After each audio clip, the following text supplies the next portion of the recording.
Si tu fais du e-commerce aujourd'hui et que tu n'as pas ce que je vais te donner dans cette vidéo, tu perds du trafic tous les jours sans le savoir, tu perds des ventes tous les jours sans le savoir. Tandis que si tu prends le temps de le mettre en place, tu vas booster tes ventes. Et je vais te montrer exactement comment tout créer de A à Z. Je vais bien entendu te parler de la création de guides qui sont indispensables, aussi bien pour ton autorité que pour ton site, que pour tes ventes, que pour ton développement, etc. Au passage, j'ai un school SEO orienté sur la partie e-commerce, site de service, etc. Tu as le lien en description. Tu vas pouvoir scaler ton projet sans utiliser d'ads et tu as un accès gratuit. Alors, posons le problème tout de suite. Il y en a 5.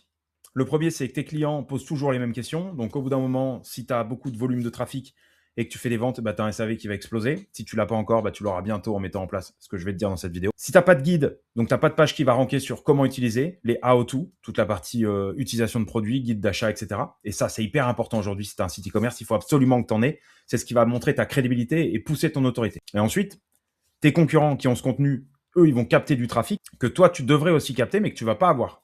Et c'est ça qui peut faire la différence entre certaines pages catégories qui sont bien optimisées sur un site, qui ont du lien interne, qui ont du lien externe, dont on parle sur les réseaux sociaux, etc. Toute la chaîne SEO. Dernier point dont je te parle, là, en gros, c'est si tu fais appel à quelqu'un à l'extérieur, un dev, un prestat SEO sérieux ou une agence, tu vas souvent taper dans les 1000, 1005, voire plus pour ton guide. Donc, alors que tu peux le faire toi. Ok, on y va sans plus attendre.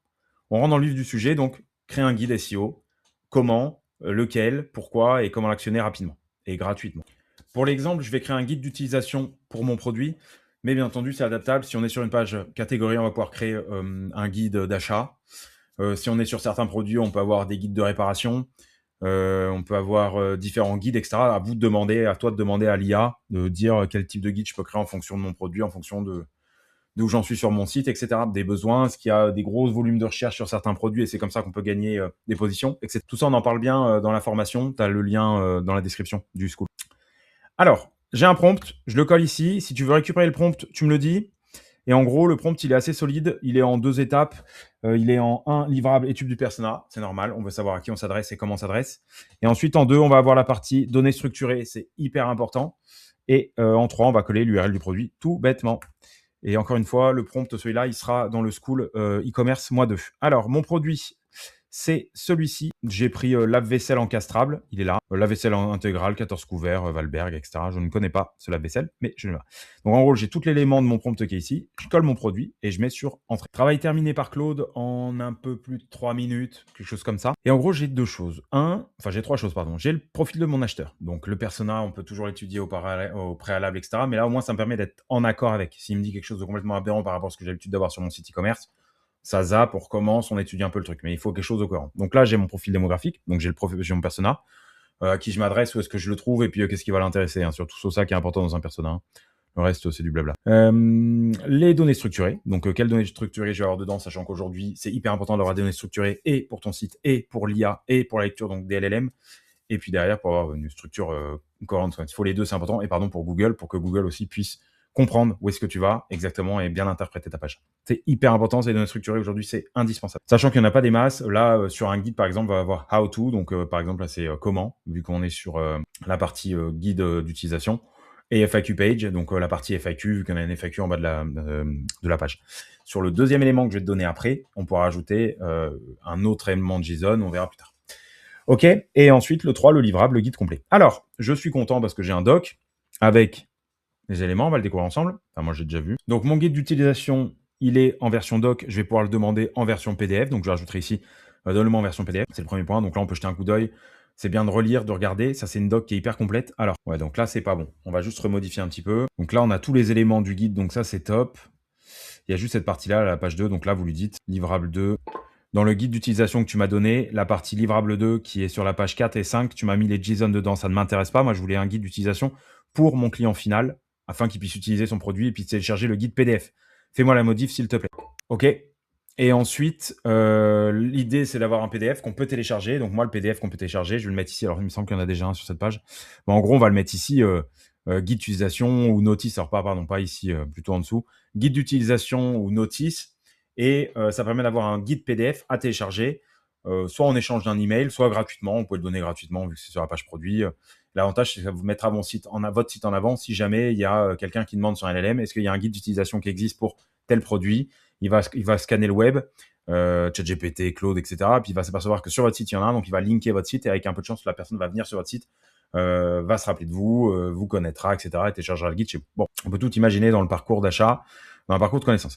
Là, ici, je dis pas de bêtises, il y a toute la partie fiches techniques, caractéristiques techniques qui sont importantes sur ce type de truc, ce type de produit. Et on a bien téléchargé la notice réglementaire et téléchargé la notice d'utilisation. Donc, on aurait pu appeler guide d'utilisation, notification. Ici, il y est, c'est super, c'est très bien. Maintenant, il y a quelque chose qu'on n'a pas. Donc, moi, si je clique dessus, si je dis pas de bêtises, ça m'ouvre un guide PDF comme celui qu'on a créé, etc. Donc, ça, c'est bien. Alors, il est fait différemment, hein. On peut très bien mettre un lien vers son site dans le guide PDF, comme ça, la personne qui utilise, elle peut revenir sur le site plus tard. Ça fait toujours du trafic qui revient, c'est toujours bien. Si on a de l'interaction dessus, des éléments, on met ce qu'on veut dans le guide, hein. On met le logo, les réseaux sociaux, pourquoi pas. Ok. Deuxième chose qu'on n'a pas fait avec Claude et qu'on va lui demander de faire, une fois qu'il aura modifié le livrable. Je ne vais pas le faire avec vous parce que ça va être trop long, mais en gros, on va lui dire, ok, maintenant qu'on a fait ce guide PDF, j'ai besoin de faire exactement la même chose sur une page SEO. L'avantage, c'est qu'on va pouvoir reprendre tout le guide qui est ici. On va pouvoir lui dire, fais-moi une structure SEO. On va pouvoir lui dire qu'on veut des données structurées dedans. On va pouvoir mettre en avant le mot-clé, parce qu'en gros, il y a de la recherche sur certains mots-clés. Là, j'ai tapé guide d'utilisation lave-vaisselle X ou Y, mais ça fait un produit qui est reconnu et qui est recherché. Alors, vous pouvez pas faire ça sur tous les produits de votre site. Mais par contre, il faut faire ça sur les produits principaux, ceux que vous vendez le plus, qui sont le plus demandés, qui sont le plus recherchés. Vous avez forcément des produits comme ça. Et derrière, une fois que ceux-là ils sont faits, après, vous pourrez tester avec d'autres produits. Mais là, l'avantage, c'est qu'on a du volume de recherche dessus. Alors là, il est estimé à 20, mais on peut regarder sur d'autres outils, on aura une estimation. À partir du moment où on a du volume de recherche, si on a une page HTML, structure SEO, les données structurées, qui répond à une intention de recherche, donc guide d'utilisation, que en plus, on est des malins, parce que quand on a un guide d'utilisation, on va mettre une vidéo, comme ça les gens ils peuvent regarder en vidéo, lancer un programme sur le lave-vaisselle, lancer tel type de programme, lancer tel type de nettoyage spécial pour laver le panier, je sais pas quoi, comment ça marche, le lave-vaisselle, etc. Bon, et tout ça, on va pouvoir le mettre dans sa page guide, et on va pouvoir mettre la page en ligne, et là, pareil, la page en ligne, vous la linkez, il est où? Il est là, vous la mettez ici. Vous mettez télécharger le PDF, ou là, vous mettez un truc, télécharger le PDF, un guide d'utilisation, du lave-vaisselle, machin, vous le mettez en H2, donc peut-être pas là en petit, mais en H2, guide d'utilisation, et là, vous mettez un lien pour télécharger le PDF, et un lien découvrir le guide avec la vidéo en ligne. Et là, je peux être sûr que les gens ils vont regarder. Et là, ça envoie de l'interaction.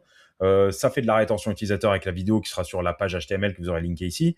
On a la partie SEO qui répond. On va attirer du trafic aussi directement depuis l'extérieur. On va avoir les LLM qui vont prendre en source parce qu'ils vont dire celui-là il a un guide d'utilisation plus une vidéo plus machin. Vous allez remonter dans les LLM. On peut trouver énormément de choses, quoi. Après, on peut même faire un guide avec une infographie et la partager sur les réseaux sociaux parce que c'est un produit qui est hyper demandé, il est en vogue ou il est récent, je sais pas quoi. Tout est imaginable. À partir du moment où vous avez une fiche PDF à télécharger et une page SEO. En plus, sur la page SEO, n'oubliez pas de faire un lien vers votre page catégorie, un lien vers votre page produit, comme ça on a du retour et du maillage interne. Et puis pareil sur la notice, découvrez la vidéo en ligne d'utilisation, ça envoie dessus, etc., etc. Voilà. Toutes ces informations, elles sont hyper pertinentes pour votre site et vous en avez besoin. Et il faut absolument le mettre en place. Là, l'avantage avec Claude, c'est que vous lui demandez de faire ça, il va tout vous faire. Vous rajoutez la partie SEO, il va vous le faire aussi. Vous lui dites bien de faire une analyse sémantique avant de commencer à faire la partie création de page SEO. Et derrière, vous relisez bien la page, vous la mettez en ligne, méta-title, méta-description. Vous la poussez sur vos réseaux sociaux, vous la poussez via la Search Console de Google pour l'indexer rapidement.